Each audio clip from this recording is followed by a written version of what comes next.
Sandra നിധിക്കൊരു message അയക്കും. ഇതാ നിൻ്റെ ആധാർ കാർഡിൻ്റെ നമ്പർ. നിധിക്കത് കാണുമ്പോൾ സന്തോഷമാവും. ശ്രുതി നിധിയെ ഇമ്പ്രസ് ചെയ്യാൻ വേണ്ടിയിട്ട് അവിടെ ഉണ്ടായിരുന്ന വേസ്റ്റൊക്കെ തറയിലിട്ടിട്ട് ഒന്നുകൂടി അടിക്കുകയാണ്. നിധി അവിടെ വരുമ്പോൾ അടിച്ചു വരുന്ന ശ്രുതിയാണ് കാണുന്നത്.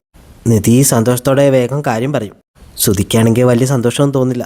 ശ്രുതി പറയും, നമ്പർ എടുക്കാൻ പോകുമ്പോൾ ഞാനും കൂടെ വരാം. നിധി പറയും, ഏതായാലും തുടങ്ങിയ ജോലി കഴിഞ്ഞോട്ടെ. ഇതൊക്കെ അടിച്ചു കൂട്ടി ഇതിൽ വെച്ചതായിരുന്നു, അത് ഒന്നുകൂടെ അതിൽ തന്നെ ആക്കിക്കോളൂ, എന്നിട്ട് കൊണ്ടുപോയി കളഞ്ഞോളൂ. ശ്രുതിയൊക്കെ അടിച്ചുകൂട്ടി വേസ്റ്റ് ബാസ്ക്കറ്റിൽ നിറയ്ക്കുകയാണ്. നിധിയും ശ്രുതിയും കൂടി കാറിൽ പോയിക്കൊണ്ടിരിക്കുമ്പോൾ നിധി ഇങ്ങനെ പറയും, ഈ നമ്പർ കിട്ടിയ സ്ഥിതിക്ക് ഇനിയിപ്പോൾ ഡിവോഴ്സിനൊക്കെ അപ്ലൈ ചെയ്യാം. പുതിയ റൂം എടുക്കണമെങ്കിലും എല്ലാത്തിനും ആധാർ കാർഡ് നമ്പർ വേണമല്ലോ. ഇതൊന്നും പക്ഷേ ശ്രുതിക്ക് ഇഷ്ടമാവുന്നില്ല. ശ്രുതി പറയും, സ്നേഹം ഉണ്ടെങ്കിൽ ഡിവോഴ്സൊന്നും വേണ്ട. നിധി പറയും, സ്നേഹം ഉണ്ടായിട്ടൊന്നും കാര്യമില്ല, ഒരു ഇന്ത്യൻ സിറ്റിസൺ ആണെന്ന് തെളിയിക്കാൻ വരെ ആധാർ കാർഡ് വേണം. നിധി മാറി താമസിക്കുന്ന കാര്യം പറയുമ്പോൾ ശ്രുതി പറയും, ഇതിനാണോ സുഭാഷ് ഏട്ടനോടും നികേഷിനോടും ഒക്കെ ഇനി ഇവിടുന്ന് പോവില്ലെന്ന് പറഞ്ഞത്? നിധി പറയും, സുഭാഷ് ഏട്ടൻ്റെ വിവാഹം കഴിഞ്ഞിട്ടേ ഞാൻ ഇവിടുന്ന് പോവും, അതെൻ്റെ ഒരു ഉത്തരവാദിത്തമാണ്. അതുവരെ ഞാൻ ഇവിടെ നിൽക്കും.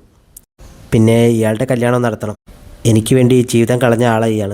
ശ്രുതി പറയും, എന്നാൽ ഹരീഷിൻ്റെയും നികേഷിൻ്റെയും കൂടി വിവാഹം നടത്തിയേക്ക്, എന്നാൽ പിന്നെ ഞങ്ങൾക്ക് പറയാലോ ഞങ്ങൾ വാടകയ്ക്ക് എടുത്ത ബ്രോക്കറാണ് ഇയാളെന്ന്. നിധി വയ്ക്കും, ഇയാളെന്തിനെങ്ങനെ ചൂടാവുന്നത്? ശ്രുതി വയ്ക്കും, ഇങ്ങോട്ട് വന്നത് എന്തിനാണെന്ന് വല്ല ഓർമ്മയുണ്ടോ? പഠിക്കണം, ജോലി നേടണമെന്നൊക്കെ പറഞ്ഞിട്ട് ഇപ്പോൾ ഇതൊക്കെയാണോ? നിധി പറയും, എല്ലാം എനിക്ക് ഓർമ്മയുണ്ട്, പക്ഷേ ഇതും എൻ്റെ ഉത്തരവാദിത്തമാണ്.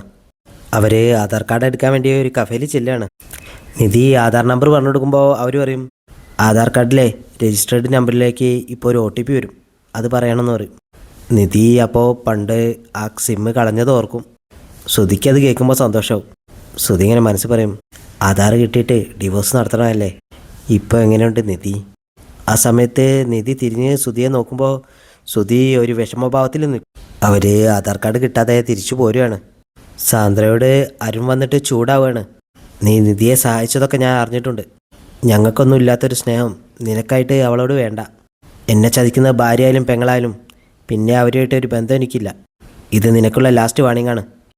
നീ അയച്ചു കൊടുത്ത നമ്പറിൽ 2 നമ്പർ ഞാൻ മാറ്റി. ഇനി ഇത് ആവർത്തിച്ചാൽ നീ വീട്ടിലുണ്ടാവില്ല. അവിടുന്ന് പുറത്തിറങ്ങിയ ശേഷം നിധി ശ്രുതിയോട് പറയും, പഴയ നമ്പർ ഇപ്പോൾ വേറെ ആർക്കെങ്കിലും അലോട്ട് ചെയ്ത് കാണില്ലേ, അതിലേക്ക് വിളിച്ചിട്ട് OTP ചോദിച്ചാൽ പോരെ. എന്നിട്ട് നിധി ആ ഫോണിലേക്ക് വിളിക്കുകയാണ്. ശ്രുതി പറയും, ഞാൻ സംസാരിക്കാമെന്നൊക്കെ. പക്ഷേ നിധി സമ്മതിക്കില്ല. നിധി പറയും, ഞാൻ തന്നെ സംസാരിച്ചോളാം. അതൊരു ക്യാമറാമാനായിരിക്കും കോള് പോകുന്നത്. അയാളോട് നിധി പറയും, ഇതെൻ്റെ പഴയ നമ്പറായിരുന്നു, അതിലേക്കൊരു OTP വരും, അതൊന്ന് പറഞ്ഞു തരുമോ? അയാൾ പറയും, പണ്ട് ഗുജറാത്തിൽ നിന്നും ബീഹാറിൽ നിന്നൊക്കെ ആയിരുന്നു വിളിച്ചിട്ട് ഇങ്ങനത്തെ തട്ടിപ്പൊക്കെ, ഇപ്പോൾ കേരളത്തിൽ നിന്നും തുടങ്ങിയോ? നിനക്കൊക്കെ ജോലി എടുത്ത് ജീവിച്ചൂടെ? നീ എവിടെ ഉള്ളത് പറ, ഞാൻ പോലീസിനെയും കൊണ്ട് അങ്ങോട്ട് വരാം. അതും പറഞ്ഞിട്ട് അയാൾ കുറേ തെറി പറയാണ്. നിധിക്ക് ഇത് കേൾക്കാൻ പറ്റാതെ ശ്രുതിയുടെ കയ്യിലേക്ക് ഫോൺ കൊടുക്കും. ശ്രുതിക്ക് ഈ തെറി കേട്ടിട്ട് മറുപടി ഒന്നും പറയാൻ കഴിയില്ല. കോൾ കഴിഞ്ഞിട്ട് ശ്രുതി പറയും, ആദ്യമായിട്ടാ ഞാൻ ഇത്രയും തെറി കേൾക്കുന്നത്. നിധി പറയും, ഞാൻ കേട്ടിട്ടുണ്ടോ മുമ്പ്? ശ്രുതി പറയും, ഇയാൾക്ക് ബുദ്ധിയുണ്ടോ? ആരെങ്കിലും ഫോൺ വിളിച്ചിട്ട് ആദ്യം തന്നെ OTP പറഞ്ഞു തരുമോ എന്ന് പറയൂ. അങ്ങനെ പറഞ്ഞാൽ ആരെങ്കിലും പറഞ്ഞു തരുമോ? നമ്മളെപ്പോഴും കേൾക്കുന്നതല്ലേ OTP ഷെയർ ചെയ്തതെന്ന്. നിധിയെ സാന്ദ്ര ഫോൺ വിളിക്കുകയാണ്. എന്നിട്ട് പറയും, നിധി നിനക്ക് അയച്ചിരുന്ന നമ്പറിൽ 2 നമ്പർ തെറ്റാണ്, ചേട്ടൻ വന്നിട്ട് അത് മാറ്റി. ഇതൊക്കെ കേൾക്കുമ്പോൾ ശ്രുതി അവിടെ ഇരുന്ന് ചിരിക്കുകയാണ്. നിധി നോക്കുമ്പോൾ ശ്രുതി പറയും, സോറി, ഞാൻ തൻ്റെ ചേട്ടൻ ചെയ്ത തൊട്ടിത്തരം ഓർത്ത് ചിരിച്ചു പോയതാ. നിധി വയ്ക്കും, ഇനിയിപ്പോൾ എന്താ ചെയ്യുക? ശ്രുതി പറയും, നമുക്കൊന്ന് നോക്കാം. ആധാർ കാർഡും ഫോണും നഷ്ടപ്പെട്ടവർക്കും ആധാർ കാർഡ് വേണമല്ലോ, അത് എങ്ങനെയെങ്കിലും കിട്ടുമെന്ന് നമുക്ക് ചോദിച്ചു നോക്കാം. സുനന്ദ സുഭാഷിനെ ഓർത്തുകൊണ്ടിരിക്കുകയാണ്. ആ സമയത്ത് സുഭാഷ് അതുവഴി ജോലിക്ക് പോകുന്നത് സുനന്ദ കാണും. സുനന്ദ ഓടി ഗേറ്റിൻ്റെ അടുത്തേക്ക് വരുമ്പോൾ സുഭാഷും സുനന്ദയെ കാണും. പക്ഷേ സുഭാഷൊന്നും സംസാരിക്കാനൊന്നും നിൽക്കില്ല. സുഭാഷ് സുനന്ദയെ ഇങ്ങനെ നോക്കും. പിന്നെ സുഭാഷ് അവിടെ നിന്ന് ജോലിക്ക് പോവാണ്. ശ്രുതി നിധിയും കഫേ പോയിട്ട് ഫോണും ആധാർ കാർഡും നഷ്ടപ്പെട്ട കാര്യം പറയുമ്പോൾ അയാൾ പറയും, ഐഡൻറ്റിറ്റി തെളിയിക്കുന്ന എന്തെങ്കിലും രേഖയുണ്ടോ? വോട്ടർ ID, റേഷൻ കാർഡ്, അങ്ങനെ എന്തെങ്കിലും? നിധി പറയില്ല.